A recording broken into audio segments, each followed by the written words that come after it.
Hey guys, we are finally beginning our coverage of Big Brother Reindeer Games. It kind of snuck up on us, but we are finally here to begin coverage. And in this video, I'll be ranking all the players in the game based on how likely they are to win the game based off first impressions and, oh, wrong video, I guess. Hey guys, we are back updating the power rankings for Big Brother 27 towards the end of week 9. And what are we doing? I mean, I know a lot of people are pretty upset at the season at this point. And in a lot of ways, it feels like the season has kind of died, where there's obviously been a lot of backlash outside the house from alumni as well as people who watch the show. But even inside the house, you can sense that a lot of these players have just lost faith in the season. They feel like at this point that production has turned their backs on them, that they feel like the season's not going to produce a satisfying outcome at this point. And it kind of sucks, though at the same time, it also makes the power ranking kind of interesting to get into, but we'll go into it soon enough. Now, I am recording this on Tuesday, September 9th, and if you're new to the channel, or if you only follow the show through the televised episodes, I will be heavily discussing what's been happening on the live feeds, or at least what we can glean from them. And in doing so, I'll also be spoiling the results of both the veto competition and the veto meeting, so if you don't want to be spoiling that stuff, now is your chance to click out this video. But we have 10 people to talk about, and so it's more time. Let's go into the video. So starting off at number 10, we have the latest person to be voted out, and here we have Mickey. And this was largely to be expected here, where Mickey was clearly the most likely person to go out if she didn't win Blockbuster, and at the point where she didn't, that's what happened here. And on the whole, I feel like there isn't too much to say with Mickey's game outside the fact that she was clearly blindsided by this, where she clearly didn't know that she was being voted out based off her reaction. And she's also been kind of funny in her exit interviews as well, with her like making some pretty ridiculous claims. Though if you're looking at Mickey's game as a whole, I was pretty high on her coming into the season. I feel like she had a lot of good skills inherently. And I feel like for the first couple weeks, we definitely saw some potential there. Though I feel like she really blew up her game once she won the HOH, or I guess took it from Riley. And I feel like she never really recovered from that point, where from that point on, she was a pretty big target in the house. A lot of people like just kind of found her annoying from that point on. It felt like she went from being fairly invincible in the house to being like one of the biggest targets on the board. And I feel like she herself never fully recognized just how awful of a game she played in the back half of it, where she ended up going on this massive power trip. And even when she was at the bottom, she was still acting like she had a lot of agency. So by the end of it, I feel like her downfall here made a lot of sense. And I feel like she kind of fits in being this final pre-juror spot here as someone who definitely brought a lot of energy to the show, but also probably would not have been a great juror to have, as I got the sense that she probably would have been kind of vindictive on the jury, and the thought of her having influence over how the game like would ultimately result in the end would have been pretty disappointing, though she was able to get out right in time to avoid that. So on the whole, I feel like Mickey's downfall here makes a lot of sense, and she's now out of the game to where she's here at number 10. Now moving on to number 9, and we have another person who has left the game since the last video, and here we have Rachel Riley. And obviously this is the big story of the week here, where Rachel basically gets sniped out of the game through this white locust twist, where all of it comes down to a competition where she just simply fails to complete the competition. And a lot's been said already about the twist itself. I will reiterate that the twist is pretty terrible, where while we've had like similar twists before with night 1 evictions and other battle backs that are pretty much entirely dependent on competitions, the fact that we just basically have this slapped in right at the beginning of the jury phase 2 months into the game is ridiculous, and by itself is ridiculously unfair, really goes against the spirit of the game, and obviously allows like someone to be screwed over. But the fact that it is Rachel of all people who gets screwed over, the biggest character and biggest player of the season, I think it just killed all the momentum that the season had. Not only due to Rachel being like a source of like dynamic gameplay in herself, but also the fact that Rachel was someone who definitely had set up for future storylines, where she had this rivalry with Keanu, where you have people like Vince want to target her. I feel like someone like Rachel like was definitely being set up to eventually be taken out in this big blindside, where someone like Keanu or Vince would win HOH and put her up on the block and she'd be voted out, and it'd be like this grand send-off and this great victory for the person that finally took her out. But yet we just don't even get that, where she's just gone. And for Rachel to just be gone like that is obviously very disappointing in itself. I think it's greatly unfair. And it's also kind of cruel as well, where a lot of the talk was about how people were just dragging Rachel until a jury, and Rachel herself like didn't want that, how if she wasn't going to win, that she would rather go out pre-jury, considering that she was away from her family. And it just felt like production basically just forced this destiny on her to be like the first juror when she had tried so hard to go against that. So I feel like that's another layer of cruelty to all this. And obviously, there's a lot to be said about Rachel that people have already said. I'm not going to waste too much time in this video delving into that. But obviously, it is a shame to lose Rachel here. I feel like she was definitely one of the bigger players on the season. She was definitely like a very interesting presence to be had. And I do feel like she improved a bit over her previous appearances, where I feel like I'm a bit more confident in Rachel now as a player, where I feel like she is obviously a bit more cool-headed, where even though she gets into fights still, like, I feel like she had like the right idea. And I feel like she definitely has like a pretty good strategic mind at this point, to where I feel like she knows what she should be doing. And especially in a house where people just don't know what they're doing, I feel like that definitely gave Rachel an edge there. So I do feel like I'm pretty high on Rachel after this season. I feel like she's definitely going to be fairly high in the player ranking relative to her placement when all is said and done. And obviously, like, the fact that she's taken on this way will obviously add to her legacy here, but unfortunately, she is now out of the game to where she is here at number 9. And with that, we have 8 people left in the game to talk about, and as usual, I'm ranking them based on how likely they are to win the game based on their current game position. And I will say that there's definitely some pretty big changes here with Rachel leaving the game, but also with how, like, things are just shaking out at this point. That leads to this list being pretty wonky and still not something I'm not super happy with, but here we are. But number 8, the person I believe is the least likely to win from this point on, is Keanu. Now, I do think there's an argument for Keanu being a bit higher, as Keanu is definitely like a pretty solid competitor. And even though he is the main target this week and the person who is the most likely to be evicted if he like doesn't win the blockbuster, I am willing to concede that he's probably the most likely to actually win the blockbuster, where he's going to be up against Ashley and Will, obviously 2 of the weaker competitors on the board, especially Will, who is injured at this point. I feel like Keanu's probably not going out on Thursday night due to that, where unless it's like a complete crapshoot in the blockbuster, I feel like Keanu should be like pretty safe for this week. Though at the same time, the reason he's at the very bottom is even if he like does win this week and stay safe, he's still going to be a massive target in the house moving forward, to where at this point, he's essentially going to have to win out if he's going to get to the end, where, well, he could definitely win a couple comps here and there, especially with the blockbuster still in play until like next week, which is pretty crazy onto itself.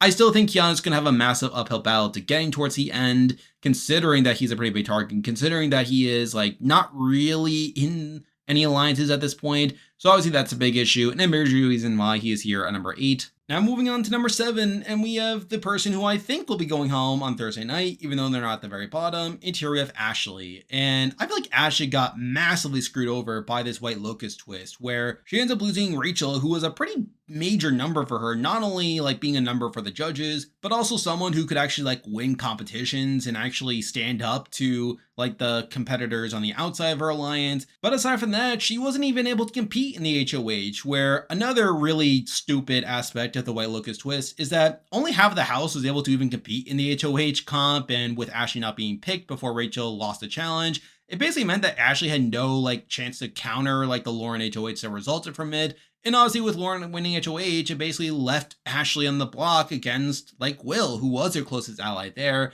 And I do feel like Ashley is someone who is probably going home on Thursday night, where even though she is not at Lauren's primary target, where Keanu is the biggest target, Keanu is also a lot more likely to win the blockbuster there. And I feel like if Keanu wins a blockbuster, Ashley is the next most likely boot. So I feel like that's obviously not particularly great. And I do feel like the fact that Ashley's in this predicament to begin with is the result of the twist, where I feel like outside of that, I feel like Ashley's not played particularly poorly in that regard. But I feel like with the way things currently stand, Ashley's in a pretty bad spot as a result of this twist.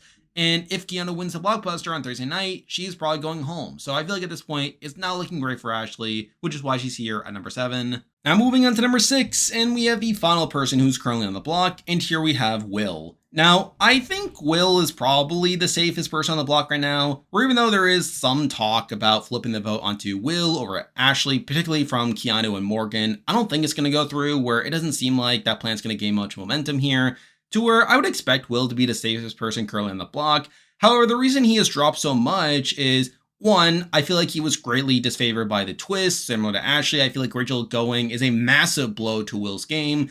And with the fact that Rachel was one of the bigger competitors on his side of the house, I feel like that will leave Will in a much worse spot to get optimal comp outcomes to like ensure that he gets to the end with the judges, which ties into the other reason he's this low is that he does get injured this week, where he ends up being injured during the veto comp. And through that, he is even less able in competitions now than he was before. Where granted, he was already not a super great competitor with him being on the older side of things, and obviously like having less of an edge over like the more physical people. But with him also having this injury and it really playing a factor into his comp ability moving forward, I feel like that's going to make it even less likely that Will's going to even win the comps himself to ensure he gets what he wants. And also with the final three forming with Ava, Kelly, and Lauren, I feel like the game is really starting to pass Will by to where I'm not feeling that great about his chances of getting to the end either. So at this point, I'm just not feeling great about Will. He's not in a good spot at this point. He's unlikely to get into a better spot moving forward considering how the house is laying out now. And I feel like he's not going to be able to win the comps that he'll be needed to ensure his own safety and to get what he wants and to gain power in the future. So even though I do like Will a lot, I do have to drop him here to number 6. Now moving on to number 5, and I really debate these next two placements here as I feel like there's a serious argument for this person being above the next person, as I would assume this person would have more win equity at this point. However, I think they've also played this week kind of questionably that made me like drop them even lower. But at number 5, I did decide to go with Ava here. And I do think there is an argument for Ava being higher in the sense that she does seem to be in an okay spot now with her having this final three with Lauren and Kelly. And with that group seeming to solidify even more, I do think that will at least allow Ava to get towards the end of the game. I think that's something at least. And beyond that, she was technically immune from the twist, where she did end up winning the initial challenge that allowed her to start the safety chain. Though with that said, I don't think she handled that the best, where she ended up asking for volunteers to go first, where I feel like that is probably not the best approach to go for something like this, especially something as critical to her game as like the safety chain. But even beyond that, I think another major reason why I'm down on her at this point is that she has really trash talked Rachel ever since Rachel's left the house, where she has been trying to like rationalize her decision to not pick Rachel for the safety chain first when Rachel had volunteered. And I feel like while a lot of it feels like she's trying to cope with the decision to not pick Rachel first and trying to justify her decision to instead go with Vince, someone who is not really aligned with her, I also think it could backfire on her where she's just doing this for no reason. And I feel like if future like people like go to the jury with this knowledge that Ava was trash talking Rachel, I think that could give Rachel a lot of ammunition to turn the jury against her, to where I feel like she's just kind of sabotaging her own jury prospects as well. And while I don't think Ava is a super likely jury winner at this point, I feel like she's just kind of like sabotaging her own jury management through just trash talking Rachel for no real game reason. So I feel like at this point, not feeling the greatest about Ava based on that. However, I do think there's also an argument for her being at least above the next person we'll be talking about. But for now, I'll just leave her here at number 5. Now moving on to number 4, and we're actually going with the current head of household, and here we have Lauren. And I'll admit, it was a bit of a stretch to have her at number 1 last week, where I did overestimate how Lauren was able to turn around her perception in the house, where on one hand, I do think she's still like a pretty solid person in competitions, as she does essentially win the HOH this week by default by being the only person that actually took the table maze seriously. Though at the same time, she has really not stepped up her game the way that I thought she would, where I feel like she, again, comes off as very meek and someone who is just not really willing to make big moves unless she's forced to, where while her actual decisions in targeting Morgan and targeting Keanu aren't necessarily the worst decisions for her in the world, the fact that she like tells people that she wants to be forced to use the veto to put up Keanu, even though she tells the same people that she knows that Keanu's a big comp threat and someone that she should probably be taken out, I feel like that's not a great look there. And again, like she just comes off as so meek in her conversations as well, to where despite her comp wins and despite her technically making these moves along the way, she's not really gaining any respect from that. And I think there's also an argument for her being below Ava as well, as there is definitely a lot of talk about her going up next week, where we know that Morgan wants to target her. I think Keanu could also reasonably target her as well. I do think there's definitely a lot of danger spots for Lauren coming to next week. And I think based off that, also with her lack of win equity, there's definitely an argument for her being lower. The reason I decided to go with her above Ava, at least for this week, is again, I think Ava technically made worse active plays, where the fact that Ava actively like would start trash talking Rachel and like is just sabotaging her jury process more actively, I think that was enough of a reason to have her below Lauren for this week at least. Even though I think long term, I think the long term concerns about Lauren's win equity is still there. That mixing in like the fact that she still could be targeted in the future was enough to have her here at number 4. Now moving on to number 3, and I cannot believe this person is this high, but with the way things are at this point, I guess it makes sense. But at number 3, we do have Vince. Now, I still have the same concerns with Vince that I've had before with him, where I still think he has questionable jury management. I still think he has really proven himself to be an overly self-interested player to the point where people should not be trusting him.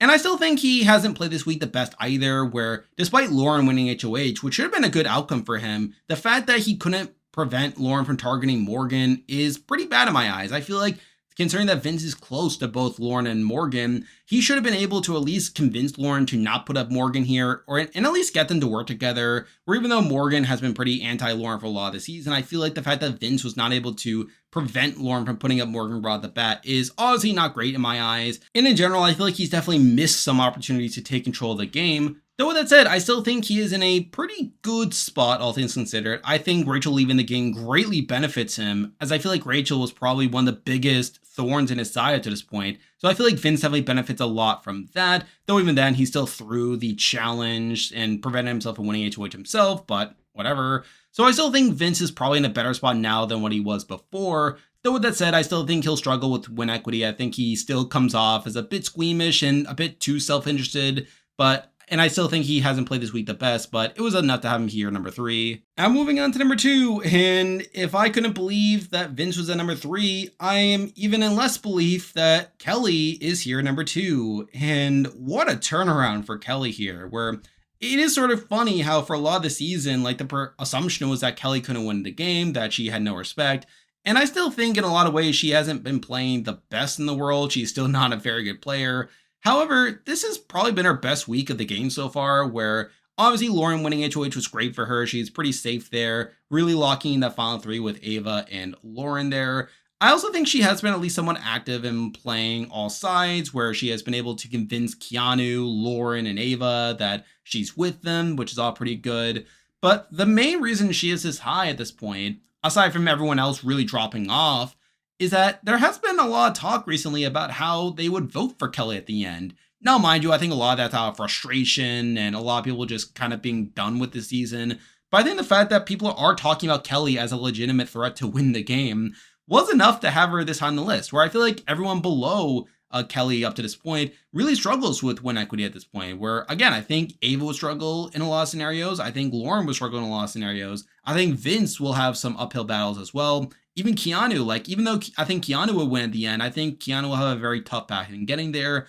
I think Kelly's someone who probably has like a similar level of win equity at this point to Keanu, while having a much clearer path to there, where she has an alliance at this point, and with her being pretty safe in the game, and with Keanu also being a pretty big target, I think those things greatly benefited Kelly, to where I do think she's kind of a frontrunner at this point. Now we'll have to see if this carries over to next week, but I think considering just how much this week just screwed up everything, I guess it makes sense that I have someone like Kelly this high on the list. So it's for that reason that I have her here at number 2. And now, at number 1, the person I believe is the most likely to win Big Brother 27 at this current point is Morgan. Now, despite what I've said about Kelly just a moment ago, I still think Morgan is ultimately in the best position to win the game, where, for one, I think Morgan is just a better player than Kelly, though, to be fair, that's not a very high bar to clear. And I do think Morgan still has a path there where she still has a relationship with Vince. And I think she still has a very solid comp ability that would allow her to like win a lot of comps if she needs to. And I think with the blockbuster sticking around until next week, I think that'll obviously allow someone like Morgan multiple opportunities to get out the block there. So I still think Morgan is in an interesting spot to potentially win the game. Though with that said, I still don't think she's played this week the best, where, again, she was put up on the block this week by Lauren, where I do feel like that's a major shortcoming on her end. I think also the fact that she threw the HOH, where she was one of only half the house that was even able to compete in the HOH, but yet she just threw the competition, which is obviously not great there. She was obviously put up, would have been voted out had she not won the veto there, which is obviously not great either. So again, I still don't think this was the greatest week for Morgan, and I still think there are going to be obstacles for her to actually win the game by the end of it. However, I still think she is probably the front runner where I just couldn't justify putting Kelly at number one, even with how much the game was shooken up. I still think Morgan definitely has plenty of inroads again towards the end, particularly with Vince being very loyal to her at this point, and with her also having a backing in Keanu one to target Lauren, who I think would be one of her biggest obstacles to winning the game. I still think there's a lot going for Morgan, even with how this week has gone for her as well, to where I decided to have her here on number one.